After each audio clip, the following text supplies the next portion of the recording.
नमस्कार विद्यार्थी आणि पालक मित्रांनो, तर स्वागत आहे तुमचं मेडिकल सिम्प्लिफाईड या चॅनलवरती नवीन असाल तर चॅनलला एकदा नक्की सबस्क्राईब करून घ्या, कारण आपण या व्हिडिओमध्ये सेमी गव्हर्नमेंट कॉलेज बद्दल सविस्तर माहिती बघणार आहे, त्याचा फायनल कट ऑफ बघणार आहे। आता फायनल कट ऑफ काय असतं तर शेवटच्या राऊंड मध्ये एकदम शेवटचा राऊंड असतो त्याच्यामध्ये जो कट ऑफ येतो त्याला आपण फायनल कट ऑफ असे म्हणू शकतो। ठीक आहे, कॅप 1 राऊंडचं पण फायनल कट ऑफ असू शकतो, कॅप राऊंड 2चं पण फायनल कट ऑफ म्हणजे अर्थ समजा तुम्ही एक की ओबीसी कॅटेगरी आहे तर त्या कॅटेगरीचा विद्यार्थी शेवटच्या राऊंड मध्ये कुठे अलॉट झालेला आहे त्या स्पेसिफिक राऊंड मध्ये, किंवा डायरेक्ट आपण फायनल कट ऑफ बघत आहे शेवटचा राऊंड। ठीक आहे, तर कोणत्या रँक वरती अलॉट झालेला आहे ते आपण या व्हिडिओमध्ये बघणार आहे। ठीक आहे, आता हा कट ऑफ बघून खूप सारे लोक काय सांगतील मला की तू चुकीचा कट ऑफ सांगितलेला आहे। हो चालेल, सांगा तुम्ही, काही हरकत नाही, पण मी तुम्हाला एक प्रूफ देऊन टाकतो त्याच्या अगोदर। हे व्हिडिओ बघायचा अगोदर तुम्ही सगळ्यात अगोदर सीईटी सेल नीट यूजी 2025 या वेबसाईटवर नक्की जा, आणि या वेबसाईटवर गेल्यावरती तुम्हाला फायनल कट ऑफ 2024 असं दिसेल, ती PDF डाउनलोड करा। हे डाटा तिथूनच घेतलेला आहे, मी स्वतःचं काही इथं सांगत नाही। एवढं क्लिअर झालं? आता आपण बघून घेऊया, चला। तर ओपन कॅटेगरी सगळ्यात अगोदर, तर मागच्या वर्षी जी ओपन कॅटेगरी होती तर लास्ट स्टुडंट सेमी गव्हर्नमेंट कॉलेजमध्ये BAMS च्या कोणत्या रँक वरती अलॉट झाला होता तर 2,15,126 रँक वरती तो अलॉट झाला होता। कॅटेगरी कोणती आहे? ओपन। कोणत्या कॉलेजमध्ये झाला होता ते पण मी तुम्हाला इथं सांगू इच्छितो की VAM अमरावती, विदर्भ आयुर्वेदिक medical college Amravati.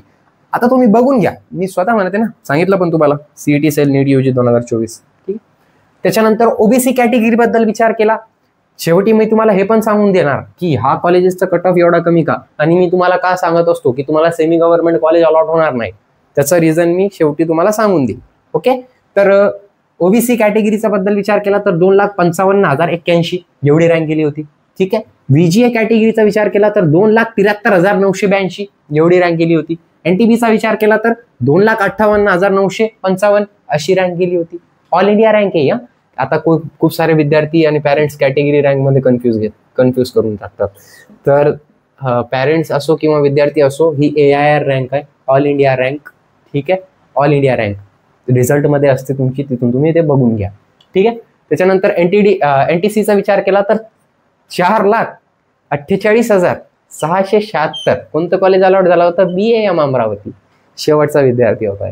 NTD 4,47,463 अरंगला SCM अरंगला medical college, हा कॉलेज अलॉट झाला होता। ठीक आहे, SC कॅटेगरी 4,67,050 कोणतं कॉलेज? DAM यवतमाळ। ठीक आहे, त्याच्यानंतर ST कॅटेगरी 5,10,864 कोणता कॉलेज? सांगली, म्हणजे अरंगला सांगलीचाचे सेमी गव्हर्नमेंट कॉलेज आहे। SCBC 3,74,883 या रँक वरती शेवटचा विद्यार्थी अलॉट झाला होता। आता दादा, आता तुम्ही विचारत असाल की एवढा कट ऑफ कसं जाऊ शकतो, है ना? साहजिकच आहे, तुमच्या मनात कट ऑफचा विचार आला पाहिजे की हे चुकी तर नाही सांगते। तर बघा, खूप सारे पॅरेंट्स आणि विद्यार्थी काय करतात की शेवटच्या राऊंड पर्यंत जात नाही, त्यांच्या डोक्यात एकच असतं की मला एकतर हेच कॉलेज पाहिजे, म्हणजे सेमी गव्हर्नमेंट BAMS पाहिजे तर तोच पाहिजे, है का? समजत आहे का तुम्हाला? तोच पाहिजे आणि मी तोच कॉलेज घेणार, म्हणजे सेमी गव्हर्नमेंट कोणता पण असो तो, आणि माझी ही कॅटेगरी आहे, तर ते शेवटपर्यंत जातात। ठीक आहे, आणि काहीच्या मनात काय असतं की नाही बुवा, आपला जर का नंबर याच्यात नाही लागला तर आपण सेमी गव्हर्नमेंटची पण, म्हणजे गव्हर्नमेंटचं नाही लागला तर सेमी गव्हर्नमेंटची पण तयारी करून ठेवू, सेमी गव्हर्नमेंट पण नाही लागलं तर प्रायव्हेटची पण तयारी करून ठेवू, तिसऱ्या राऊंडच्या हातात आपल्याला कॉलेज अलॉट झाला पाहिजे।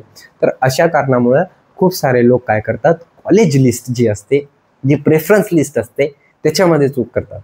तर म्हणून मी तुम्हाला सांगू इच्छितो की तुम्ही नक्कीच मला या नंबरवरती कॉन्टॅक्ट करा, तुमच्या रँकनुसार तुम्हाला बेस्ट पॉसिबल कॉलेज अलॉट करून देण्याची जिम्मेदारी माझी राहील, जर का तुम्ही माझ्याकडून काउन्सिलिंग केली तर।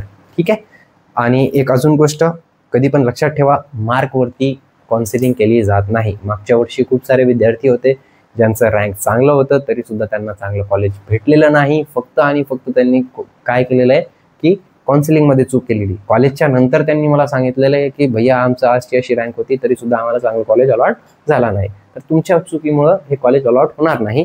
तर याची तुम्ही दक्षता घ्यावी ही माझी नम्र विनंती. माझ्याकडून काउन्सिलिंग करा हे मी नाही म्हणत आहे. मी फक्त एवढं म्हणत आहे की चॅनलवरती तुम्ही आहे ना, म्हणजे जेवढ्यापर्यंत काउन्सिलिंग प्रोसेस जेव्हापर्यंत आहे चॅनलवरती सतर्क राहा एकदम. म्हणजे जो व्हिडिओ आला तो व्हिडिओ बघून घ्या. त्याच्यामुळे तुमचं पण ज्ञान वाढत चालेल आणि तुम्हाला पण समजेल की काउन्सिलिंगची जी आहे, काउन्सिलिंग कशी असते, काउन्सिलिंगची प्रोसेस कशी असते.